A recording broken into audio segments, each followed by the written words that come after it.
नमस्कार दोस्तों, हमारे YouTube चैनल में आप सभी का स्वागत है। आज हम वीडियो का प्रैक्टिस सेट नंबर 3 लेकर आए हैं, जो कि बहुत ही मोस्ट इम्पॉर्टेंट कुछ क्वेश्चन इसमें लाए गए हैं। अवश्य ही इसमें से क्वेश्चन वीडियो में आपको मिलेगा। तो चलिए शुरू करते हैं आज का पहला प्रश्न कौन सा है? चालू वर्ष 2023 को किसके लिए अंतर्राष्ट्रीय वर्ष के रूप में विश्व भर में मनाया जा रहा है? तो आप सभी को इसमें बताना है कि अंतर्राष्ट्रीय वर्ष किसका, चालू वित्त वर्ष किसके लिए अंतर्राष्ट्रीय वर्ष के रूप में विश्व भर में मनाया जा रहा है? तो पहले क्वेश्चन का आंसर हो जाएगा आपका ऑप्शन नंबर सी, पौष्टिक अनाज। तो पौष्टिक अनाज 2 है चालू वर्ष 2023 के लिए अंतर्राष्ट्रीय वर्ष के रूप में मनाया जा रहा है। पहले का सी आपका सही हो जाएगा। और दूसरा कौन सा है? उपभोक्ता मामले, खाद्य एवं सार्वजनिक वितरण मंत्रालय ने प्रवासी मजदूरों की मदद हेतु किस ऐप को लॉन्च किया है? दूसरे क्वेश्चन का उत्तर हो जाएगा आपका ऑप्शन नंबर ए, मेरा राशन ऐप। चलिए अगले क्वेश्चन की ओर चलते हैं। किस देश के वैज्ञानिकों ने हाल ही में बैकाल झील के अंदर एक बड़ा स्पेस टेलीस्कोप लगाया है? तो आपको बताना है कि कौन से वैज्ञानिक जो हैं बैकाल झील के अंदर एक बड़ा टेलीस्कोप लगाया है। तो तीसरे का आंसर हो जाएगा आपका आंसर नंबर ए, रूस। तो रूस देश जो है बैकाल झील के अंदर एक बड़ा स्पेस टेलीस्कोप यानी दूरबीन लगाया है। चलिए अगले क्वेश्चन की ओर। चौथा, आरबीआई ने हाल ही में पेमेंट बैंक में बैलेंस की सीमा को 1 लाख रुपए से बढ़ाकर कितना कर दिया है? तो आपको चौथे प्रश्न का उत्तर बताना है। इसमें कौन सा सही हो जाएगा? चौथे का हो जाएगा आपका ऑप्शन नंबर बी, 2 लाख रुपया। चलिए नेक्स्ट क्वेश्चन। स्विट्जरलैंड के बाद अब किस देश ने बुर्का पहनने पर प्रतिबंध लगाने का फैसला किया है? तो आपको बताना है कि स्विट्जरलैंड के बाद अब किस देश की महिलाओं को बुर्का पहनने पर प्रतिबंध लगा दिया गया है? तो पांचवें प्रश्न का उत्तर हो जाएगा आपका श्रीलंका। श्रीलंका में अब महिलाओं को बुर्का पहनाने का आदेश नहीं है, पहले यह नियम स्विट्जरलैंड में था। चलिए अगले क्वेश्चन की ओर। आज़ादी का अमृत महोत्सव के तहत बढ़े चलो अभियान निम्नलिखित में से किस केंद्रीय मंत्रालय द्वारा शुरू किया गया है? तो आपका छठवें प्रश्न का उत्तर हो जाएगा आपका ऑप्शन नंबर बी, संस्कृत मंत्रालय। चलिए अगले क्वेश्चन की ओर।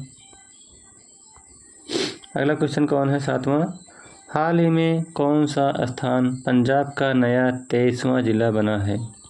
तो आपको बताना है पंजाब का नया जिला, पहले 22 ज़िले थे पंजाब के अंदर, अब 23 हो गया है और 23वां जिला कौन सा बना है? तो आपको बताना है। तो 7वें का उत्तर हो जाएगा ऑप्शन नंबर डी, मलेरकोटला जो है ये 23वां जिला पंजाब का बना है। चलिए अगले प्रश्न की ओर। निम्नलिखित में से किस आईआईटी ने भारतीय भाषा प्रौद्योगिकी को आगे बढ़ाने के लिए A14 भारत में नीलकणी केंद्र की शुरुआत की है? तो आपको बताना है 8वें प्रश्न का उत्तर। तो 8वें प्रश्न का उत्तर हो जाएगा आपका option number A, IIT Madras में।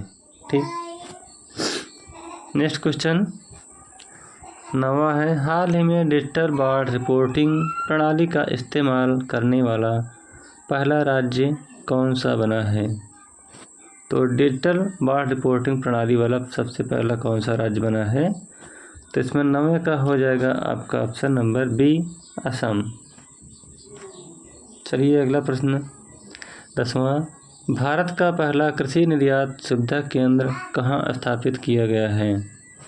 तो कृषि निर्यात सुविधा केंद्र आपको बताना है किस राज्य में, कौन सी जगह है भारत के अंदर। तो 10वें प्रश्न का उत्तर हो जाएगा आपका ऑप्शन नंबर ए, पुणे में। चलिए अगले प्रश्न की ओर। स्वास्थ्य एवं परिवार कल्याण मंत्रालय द्वारा जारी रिपोर्ट के अनुसार आयुष्मान भारत कार्यक्रम को लागू करने में कौन सा राज्य प्रथम स्थान पर रहा है। तो आपको ये बताना है पहला स्थान स्वास्थ्य एवं परिवार कल्याण मंत्रालय द्वारा जो जारी किया गया है उसमें पहला स्थान कौन सा है। तो 11वें प्रश्न का उत्तर हो जाएगा आपका ऑप्शन नंबर सी, कर्नाटक उसमें पहला स्थान रहा है। अगला है 12वां प्रश्न।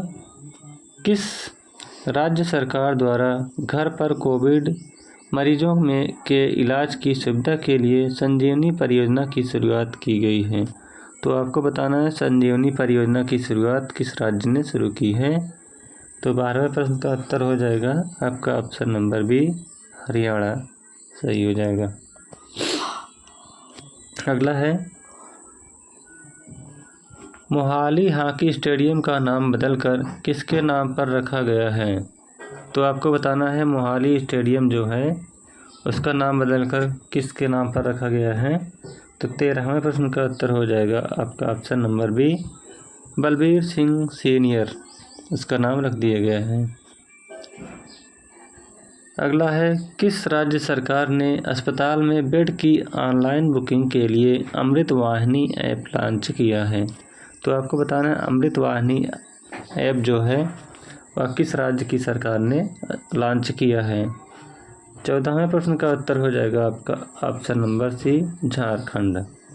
ठीक, अगला प्रश्न 15वां। जनजातीय स्कूलों में डिजिटल परिवर्तन लाने हेतु जनजातीय मामलों के मंत्रालय ने किसके साथ समझौता किया है। तो 15वें प्रश्न का उत्तर बताइए कौन सा हो जाएगा। तो ऑप्शन नंबर बी इसका सही हो जाएगा, माइक्रोसॉफ्ट। नेक्स्ट प्रश्न की ओर चलते हैं। यूनेस्को द्वारा विश्व धरोहर स्थानों की सूची में शामिल भारतीय स्थल भेड़ाघाट लम्हेता घाट का संबंध किस राज्य से है। तो 16वें प्रश्न का आपको उत्तर बताना है। तो इसका कौन सा हो जाएगा, option number D, Madhya Pradesh. अगला प्रश्न है उत्तर प्रदेश सरकार ने उत्तर प्रदेश में ड्रोन निर्माण इकाइयाँ स्थापित करने की योजना तैयार की है। यह किस क्षेत्र में उपयोगी है। तो जो ड्रोन का निर्माण किया जा रहा है वह किस क्षेत्र में उपयोगी है। तो 17वें प्रश्न का उत्तर हो जाएगा आपका उपर्युक्त सभी, यानी कृषि के लिए भी है, कानून और व्यवस्था के लिए भी है और आपदा प्रबंधन के लिए, यानी सभी इसका सही हो जाएगा। अगला प्रश्न है कि अक्टूबर 2022 में 24 वर्षों में पहले गैर कांग्रेसी अध्यक्ष के रूप में किसे नियुक्त किया गया है या किसे चुना गया है। तो 18वें प्रश्न का उत्तर हो जाएगा आपका ऑप्शन नंबर सी, मल्लिकार्जुन खड़गे। और भी बहुत अच्छे अच्छे प्रश्न आने वाले हैं, आप वीडियो को देखते रहिए। चलिए अगला प्रश्न 19वां है। अक्टूबर 2022 में ब्रिटेन के 97वें प्रधानमंत्री के रूप में पहले अश्वेत एशियाई मूल के नेता के रूप में किसने शपथ ली है। तो इसका सही उत्तर हो जाएगा आपका 19वें का बी, ऋषि सुनक। अगला प्रश्न है 20वां। भारतीय शक्ति खेल संघ द्वारा अंतर्राष्ट्रीय पावर लिफ्टिंग प्रतियोगिता में रामपुर की सुभद्रा सिंह ने कौन सा पदक जीता है। तो 20वें प्रश्न का उत्तर हो जाएगा आपका ऑप्शन नंबर डी, इनमें से कोई नहीं। अगला प्रश्न है उत्तर प्रदेश सरकार ने झांसी रेलवे स्टेशन का नाम बदलकर निम्न में से क्या रखा है। तो आपको बताना है कि झांसी रेलवे स्टेशन का नाम अब कौन सा है। तो 21वें प्रश्न का उत्तर हो जाएगा आपका ऑप्शन नंबर ए, वीरांगना लक्ष्मीबाई रेलवे स्टेशन। अगला प्रश्न है पोंगल त्यौहार तमिलनाडु में 4 दिनों तक मनाया जाता है। पोंगल का चौथा दिन क्या कहलाता है? तो तमिलनाडु में एक त्यौहार मनाया जाता है जिसका नाम पोंगल है। तो चौथे दिन कौन सा त्यौहार मनाया जाता है और वो क्या कहा जाता है? तो इस त्यौहार का नाम है, उस चौथे दिन का 22वें प्रश्न का उत्तर हो जाएगा आपका option number C, Kaanum Pongal.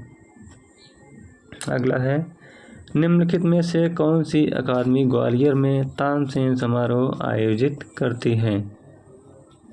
तो 23वें प्रश्न का उत्तर हो जाएगा आपका ऑप्शन नंबर बी, उस्ताद अलाउद्दीन खान कला एवं संगीत अकादमी के द्वारा तानसेन समारोह आयोजित किया जाता है ग्वालियर में।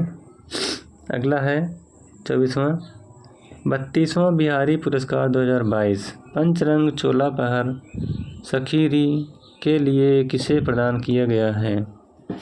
तो 24वें प्रश्न का उत्तर दीजिए, कौन सा हो जाएगा? इसका हो जाएगा option number B, doctor Madhav हाड़ा।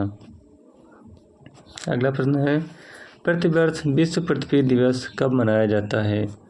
तो आपको बताना है विश्व पृथ्वी दिवस कब मनाया जाता है। तो 25वें प्रश्न का उत्तर हो जाएगा आपका ऑप्शन नंबर बी, 22 अप्रैल को पृथ्वी दिवस मनाया जाता है। अगला है 26वां, कार्बन डाइऑक्साइड यानी CO2 का उपयोग कहाँ होता है? तो आपको बताना है कार्बन डाइऑक्साइड का उपयोग। 26वें प्रश्न का उत्तर हो जाएगा आपका ऑप्शन नंबर डी, उपर्युक्त सभी में, यानी सोडा वाटर के निर्माण में, आग बुझाने में और हरित गृह प्रभाव में, सभी में, इन सभी में कार्बन डाइऑक्साइड का उपयोग किया जाता है। अगला प्रश्न है,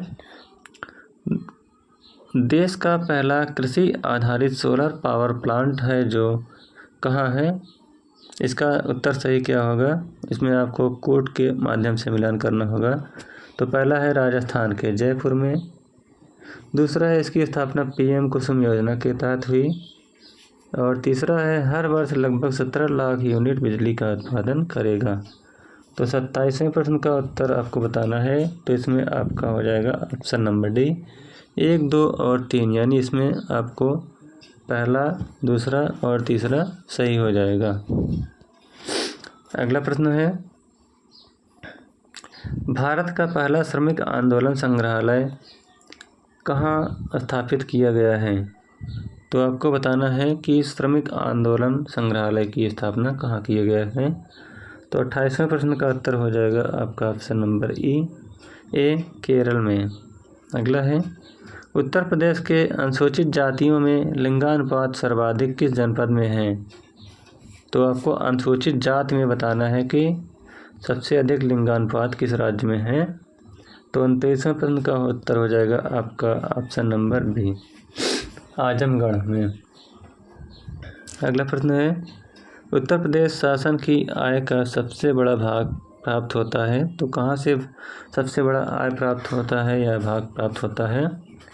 30वें प्रश्न का उत्तर हो जाएगा आपका ऑप्शन नंबर ए, सामान्य व्यापार कर से।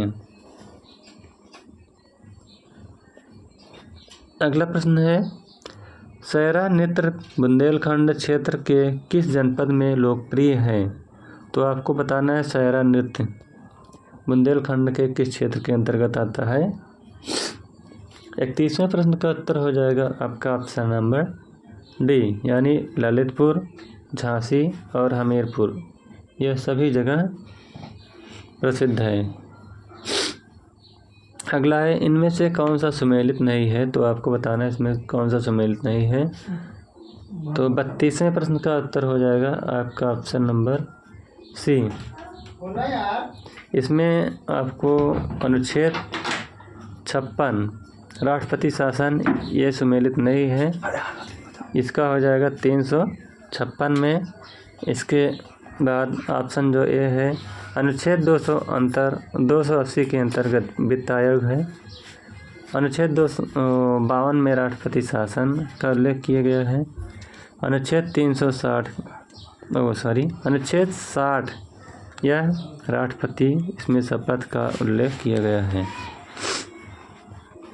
अगला है, पारिस्थितिकी विज्ञान केंद्र कहाँ स्थित है?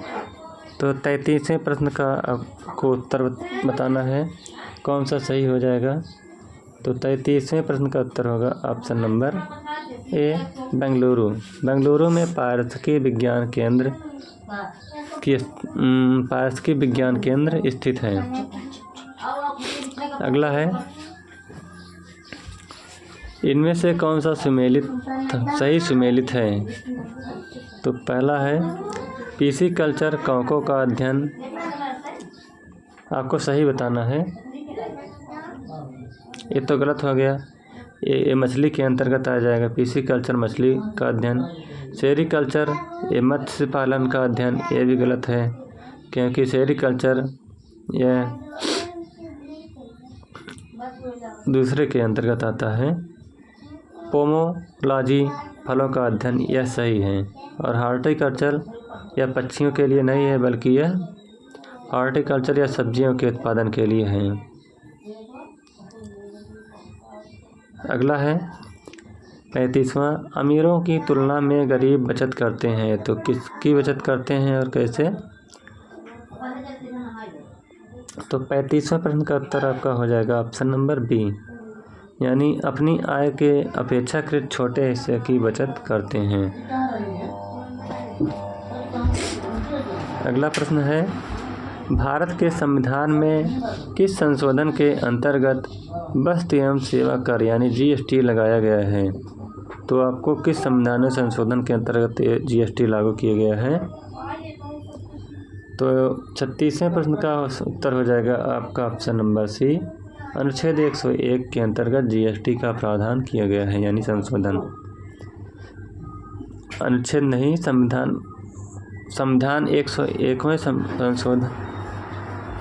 संविधान संशोधन के अंतर्गत जीएसटी का उल्लेख किया गया है। अगला है, वेदों में संपूर्ण सच्चाई निहित है, यह व्याख्या किसने की है। तो 37वें प्रश्न का उत्तर आपका सही हो जाएगा option number A, Swami Dayanand Saraswati ने कहा है कि वेदों में संपूर्ण सच्चाई निहित है।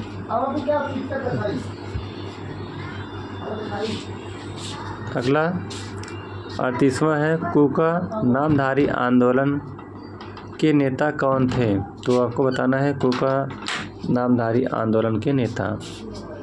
38वें प्रश्न का उत्तर हो जाएगा आपका ऑप्शन नंबर डी, पर सभी, यानी बाबा राम सिंह कूका, भगत जवाहरलाल और भाई बालक सिंह, सभी इसके नामधारी आंदोलन के नेता थे। अगला है, आधुनिक युग का मनु किसे कहा जाता है। तो आपको बताना है आधुनिक युग का मनु किसे कहा जाता है। तो इसका सही उत्तर हो जाएगा option number B, doctor BR Ambedkar, यानी डॉक्टर भीमराव अम्बेडकर आधुनिक युग के मनु कहे जाते हैं। अगला है, एका आंदोलन किस क्षेत्र से संबंधित है। तो एका आंदोलन आपको बताना है किस राज्य से या क्षेत्र से है। तो 40वें प्रश्न का उत्तर हो जाएगा एका Awadh, option number A, Awadh. अगला है, इनमें से कौन सा कन्नड़ फिल्म अभिनेता है। तो आपको बताना है कन्नड़ फिल्म के अभिनेता या हीरो कौन है। 41वें प्रश्न का उत्तर हो जाएगा ऑप्शन नंबर बी, पुनीत राजकुमार जो हैं एक कन्नड़ फिल्म के अभिनेता हैं। अगला है, कौन सा देश 10 लाख का नोट जारी करने वाला विश्व का पहला देश बन गया है। तो अभी हाल ही में वेनेजुएला ने 10 लाख का नोट जारी करने वाला विश्व का पहला देश बन गया है, ऑप्शन नंबर सी। अगला है, सफ़ेद प्याज किस राज्य का उत्पाद है। तो आपको बताना है सफ़ेद प्याज किस राज्य का उत्पाद है। तो ऑप्शन नंबर ए, महाराष्ट्र का अलीबाग या सफ़ेद प्याज के लिए उत्पादन के लिए प्रसिद्ध है। अगला है, प्राकृतिक गैस के उत्पादन एवं भंडारण में प्रथम स्थान कौन सा है। तो 40वें का हो जाएगा ऑप्शन नंबर बी, असम। अगला है 45वां, मडुआडीह रेलवे स्टेशन का परिवर्तित नाम क्या है? तो मडुआडीह रेलवे स्टेशन का परिवर्तित नाम जो है उसका 45वें का आपका ऑप्शन हो जाएगा option number C, Banaras junction. अगला प्रश्न है, निम्नलिखित में से किस संगठन ने श्वास नामक ऑक्सीजन कंसंट्रेटर विकसित किया है? तो 46वें प्रश्न का उत्तर हो जाएगा आपका option number C, ISRO. ISRO ने अभी हाल ही में श्वास नामक ऑक्सीजन कंसंट्रेटर विकसित किया है। अगला है, उत्तर प्रदेश में चमड़ा उद्योग के लिए प्रसिद्ध केंद्र कौन सा है? तो इसका ऑप्शन हो जाएगा ऑप्शन नंबर ए, आगरा और कानपुर यह चमड़ा उद्योग के लिए प्रसिद्ध है। अगला है, पंडित दीनदयाल उपाध्याय पशु चिकित्सा विश्वविद्यालय कहाँ स्थित है? तो आपको बताना है पंडित दीनदयाल उपाध्याय पशु चिकित्सा विश्वविद्यालय। 48वें प्रश्न का उत्तर हो जाएगा आपका ऑप्शन नंबर बी, मथुरा में। अगला प्रश्न है, उत्तर प्रदेश में कंप्यूटर एडेड डिजाइनिंग परियोजना का केंद्र कहाँ स्थित है? तो कंप्यूटर एडेड डिजाइनिंग परियोजना का केंद्र यह आपका लखनऊ में स्थित है। ऑप्शन नंबर सी इसका सही हो जाएगा। और लास्ट क्वेश्चन है, पाइन एप्पल एक्सप्रेस क्या है? तो आपको बताना है पाइन एप्पल एक्सप्रेस क्या है? तो इसका ऑप्शन हो जाएगा सही ऑप्शन हो जाएगा ऑप्शन नंबर डी, एक वायुमंडलीय घटना। यह पाइन एप्पल एक्सप्रेस इसका एक नाम है। तो इस प्रकार से 50 प्रश्न जीएस के समाप्त होते हैं। अगर आपको लगे यह वीडियो बहुत हेल्पफुल हो तो आप वीडियो को लाइक, शेयर और चैनल को सब्सक्राइब करिएगा। Thank you.